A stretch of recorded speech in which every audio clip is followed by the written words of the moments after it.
Have you been considering selling your used luxury car? This is actually the perfect time to do it. Why? Because inventory is very low on new cars, used cars are becoming harder to find, and prices are driving up. And there's a high demand for great used luxury cars. So if you ever wanted to sell yours, this is the time to do it. But there's some critical components that you need to understand before you get into that. Otherwise, you might miss the boat. Let's get into it now.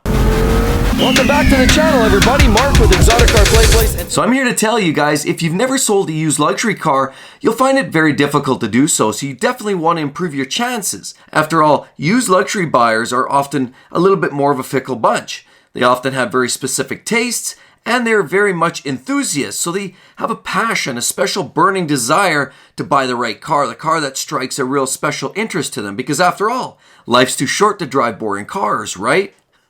I mean, it's not like trying to sell a used Toyota Corolla with 50,000 kilometers on it. There's a million buyers out there for that car. But there isn't a million buyers out there for that 2015 Jaguar F-Type. So you've got to be a little bit methodical about how you approach the sale of your car. So the first thing you have to consider is that you have to target your audience. You can't target it for every Tom, Dick, and Harry because Tom, Dick, or Harry may not be interested in your car. And you've got to make sure that you first understand who the buyers are for your car. Once you figure that out, then you'll start to have a better idea of where you advertise your car. Because you can't just put it on every classifieds. Remember the old Craigslist? As well, the old traditional newspaper, you know, the Sun or the Journal. Nobody shops on those anymore. Nobody even reads those things anymore. Everything's done pretty much online. So if you're spending your money on places like that, you're wasting your money. The best thing that you can possibly do is look inside. Just think about how you, myself, or yourself would actually be interested. Where would you start to shop? If I was looking for the same car and my roles were reversed, where would I look? Well, there's a lot of great resources that can actually be beneficial when you're selling a used luxury car. For example, you can start with websites. Auto Tempest, Auto Trader, Kijiji. There's lots of great sites that have classifieds that are geared for different types of clientele. That's one great place to start, and a lot of these classifieds are free to use as well. Now, even though magazines are still a thing of the past, Hemmings Motor News is still quite relevant. That really does focus on the enthusiasts for hot rods, muscle cars, and high-end luxury cars. And as well, the third spot that can really zero in on your particular clientele are places like Facebook marketplaces. There's all kinds of different closed pages, open pages that you can sign up. A lot of them are free. You just have to kind of express that you're an enthusiast. You can get let into some of these pages. And then, of course, sometimes you can sell your cars there. As well, there's lots of great forums depending on the type of car you're driving. For example, Beamer Post and Beamer Fest. How about Benz World, MB World, Jaguar Forum, Club Lexus, Pelican Parts, and Renlist, just to list a few. The internet is absolutely loaded with forums, most of which are free. You have to put in a basic account and you're off to the races.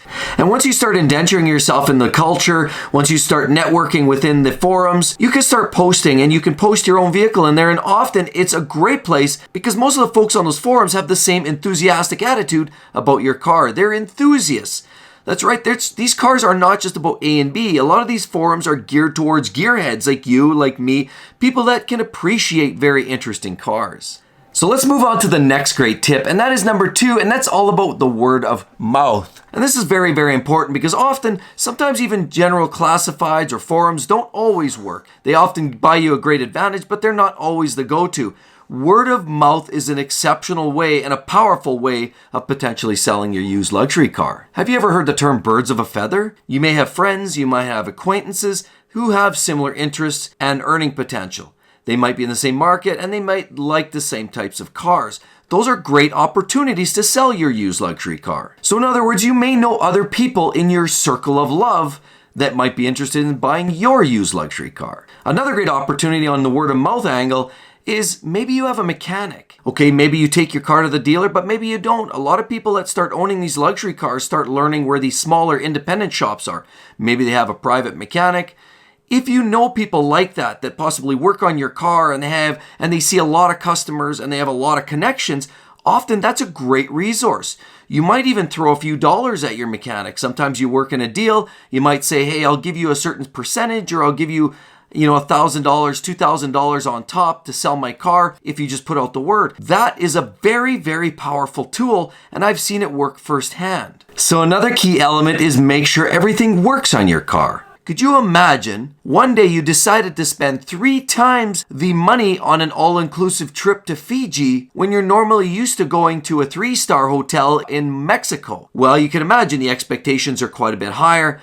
So you're enthusiastic about the things that you're going to experience when you get to Fiji. You're expecting the rooms to be tidy and neat. You're expecting the food to be hot and tasty. And the scenery and the facility should be absolutely immaculate. But what actually happens if you find out that when you get to your room, the bed sheets are dirty, it looks like bed bugs have had a piece out of it, the food is cold, and you happen to see a red Solo cup with some toilet paper floating in the swimming pool? That would be absolutely devastating and disappointing.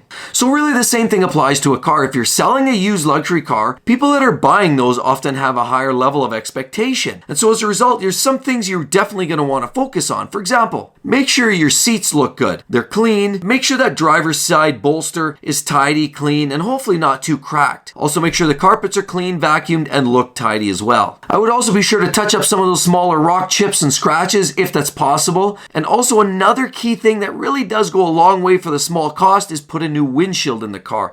That goes so far, you don't believe how much that can impress. 2 things that really stand out is glass and headlights. If they're both clear and shiny, that's going to go a long way for impressing the new customer. And the big thing, of course, if you're a BMW driver, you can appreciate this, or a lot of other luxury cars. Service lights, CEL, check engine lights. Make sure there are none. So if you have a service light to do, say, a brake fluid flush, be sure to do that and reset the code. If you have a check engine light and it happens to be, say, an oxygen sensor, replace it, repair it, reset it. So that now you don't have anything, there's no Christmas lights on the dash, and the customer has nothing to dicker you on, and that he's satisfied with the potential buy. Psst, psst. Oh, yes, and another one, number 4. Don't assume luxury car buyers aren't that intelligent, because on the contrary, most of them are very smart, very informed, and very enthusiastic, and they're very much prepared to ask the difficult questions. Remember, they're pretty much all enthusiasts. After all, most people who just want an A to B car don't go to a used BMW or a used Audi or a used Lexus. Most people that want just an A to B transportation go for the basics.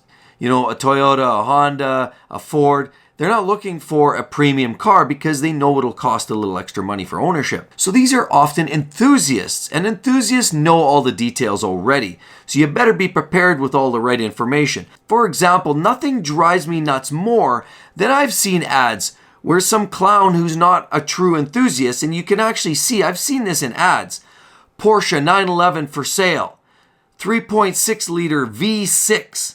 V6?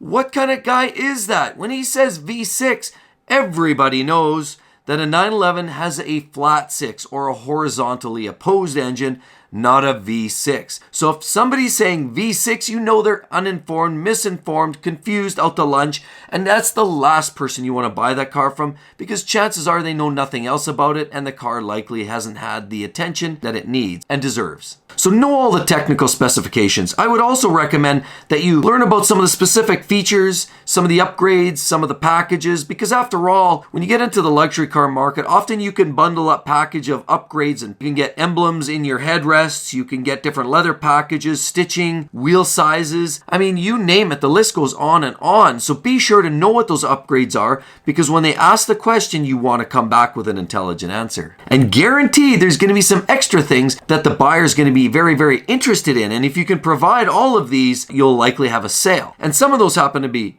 providing the proper service history.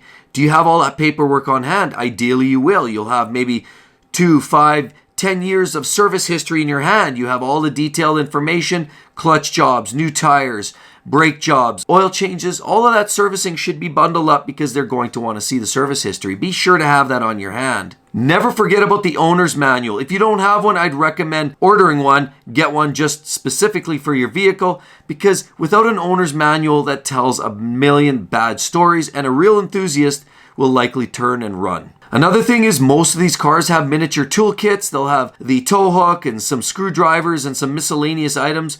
Be sure all of those parts are there and complete. Another big one, and I've seen this lots in my past, where the seller will only provide you maybe with one key. Be sure to have 2 keys. These cars are sold brand new with 2 keys, and you should sell it in return with 2 keys. If you lost one, if the previous owner lost one, and you want to sell it, buy that extra fob. It speaks volumes when you're selling the car. So have all of those parts, including the 2 keys, ready to rock and roll. Another thing that can also help out, although it's very difficult to get your hands on, are the original window stickers that shows all the specifications, the original MSRP, and all of that. If you can get that, if you have that, that is awesome.